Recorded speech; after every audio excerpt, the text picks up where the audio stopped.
great to have you with us. Thank you for being with us. So, we're in recession. What's your reaction?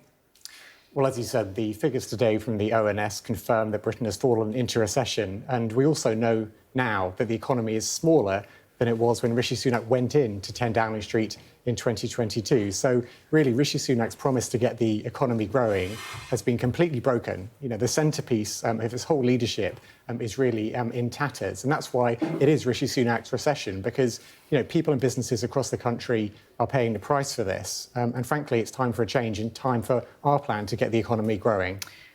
I'm interested in the change and what that plan is, because if things are as bad as you say, then presumably you've got quite a radical plan to kind of change things up if you were to win the election.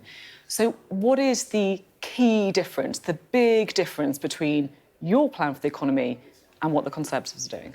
Well, let me just set out three foundations of our plan, and I think you'll see how different they are from what the Conservatives have been offering. Firstly, offering stability. Now, I won't need to convince you there's been a lot of instability. What does stability mean? So stability for us, I'll tell you exactly what it means. So it means our fiscal rules, which Rachel Reeves has been talking about since she became Shadow Chancellor. They have fiscal rules as well, so that's not really a difference. Well, they keep changing where they are on those. Okay. We're going to stick to our fiscal rules. We also want to introduce a fiscal lock if we get into government, which makes sure there is a guaranteed Office of Budget Responsibility report ahead of any major fiscal event. Which they also do now. I know they didn't do under Liz Truss, but they absolutely do now. I don't think you can brush over what Liz Truss did quite so quickly. That's not. I asked you what your key economic difference is, and you said an OBR report, which the government literally do before budgets. No, so we want a fiscal lock, so it's guaranteed, so you can never have a repeat of what Liz Truss did. But if you just let me go on to the other elements, so that's the stability. OK, you need that as a foundation. Second, you need investment, and that's where the government, if we got in, would need to work with the private sector to increase investment in all of those industries which are so important in our country, the automotive industry, the steel industry, investing in homegrown clean energy sources. Investment, does that mean you want to spend more money than the Conservatives? Well, the real focus for growth. The real focus needs to be on the private sector investment, because you use targeted public sector investment to support far greater private sector investment in the economy. And that's everyone would want more private sector investment in the economy. It doesn't feel like that is what are the Conservatives doing about it? The Conservatives have no plan. They're entirely hands-off. They're hoping the economy will get better, but doing nothing to actually get it growing. What we've set out is our plan, our Green Prosperity Plan, about making sure that we are investing alongside the private sector to increase private sector investment in those important industries and the homegrown clean energy. Can I just say one more? OK, yeah, you can. One more, because the final bit is really important to emphasise this.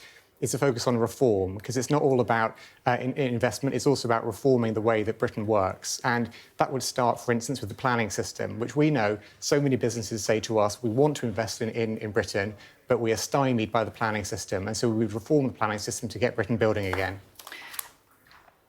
We've got a recession that you're dubbing Rishi's recession.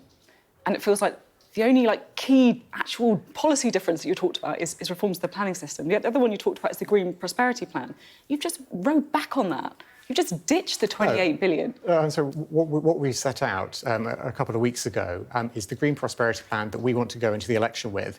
And we know going into an election, a plan has to be affordable and deliverable. Now, we set out we started setting this out a couple of years ago. As we know, the world has changed dramatically in the last couple of years, not least because of I know the arguments for why you've used him, but I just find it difficult to understand when we're talking about why you're different from the Conservatives, why you have this big radical change. You're talking about change. Rachel Reeves is talking about change.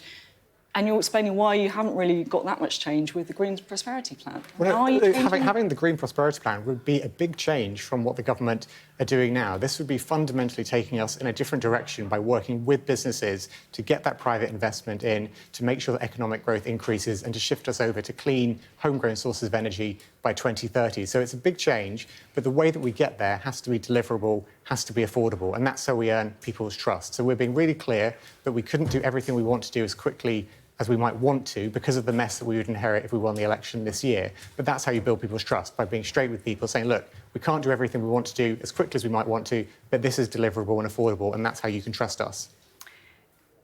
I'm just trying to kind of work out if you do have some kind of big radical policies and you just don't want to tell us what they are yet because you're worried the Conservatives might rip them apart. or if you just don't. If it's basically your message is we're kind of the same as the Conservatives, but more competent. Sorry, I think getting to clean energy by 2030 is a pretty important, big, bold policy. You've literally just taken billions and billions of pounds out of that plan. Lots of people say it's unachievable. I spoke to Andy Halliday at the beginning of the week. We haven't changed the plans to create GB Energy, to work with the private sector to make that transition. You've taken the money out of and you said that the aims are going to be the same. I'm quite sceptical about that, if I'm honest, right? So we spoke about the figure of 28 billion a few years ago.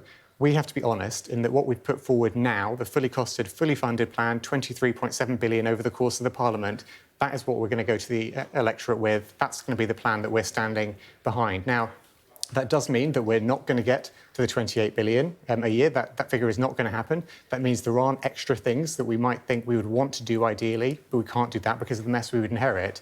But the transition to clean energy, the investing alongside the private sector in industries like steel and other important technologies of the future, all of that is still in our plan, along with home insulation for properties in the UK. So all of that is still in our plan, but we have to make sure that it's deliverable and affordable, because otherwise we won't earn people's trust.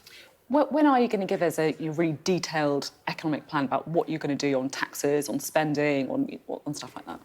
Well, obviously, all the detail comes out in the manifesto, but I think you've seen a lot of detail set out already. So, for instance, we had a business conference recently where we worked with a lot of the people in the business community who we've been talking to over a number of years to develop our policies going into government. And there, Rachel set out the cap that we would have in government on corporation tax.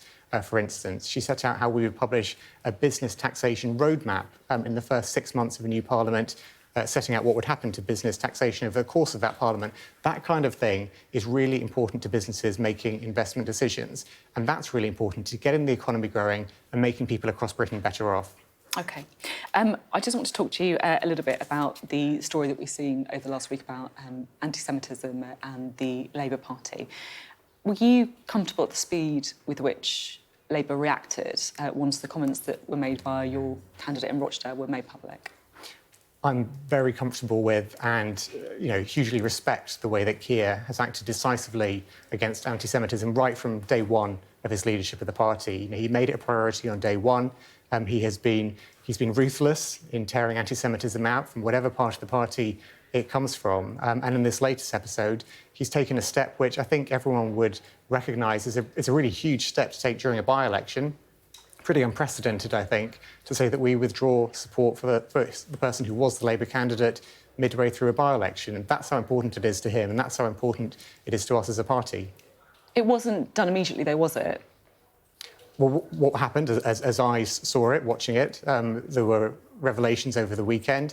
The candidate issued a fulsome apology, but when further information came to light, the support was immediately withdrawn for him going into the election. And I think, if you look at quite how, as I say, unprecedented I think this is, to withdraw support for a candidate mid-by-election, that's a huge step to take. And I think it shows just how tough and serious Keir is about this. OK, thank you very much indeed. Great to have you on the programme today. James Murray speaking to us.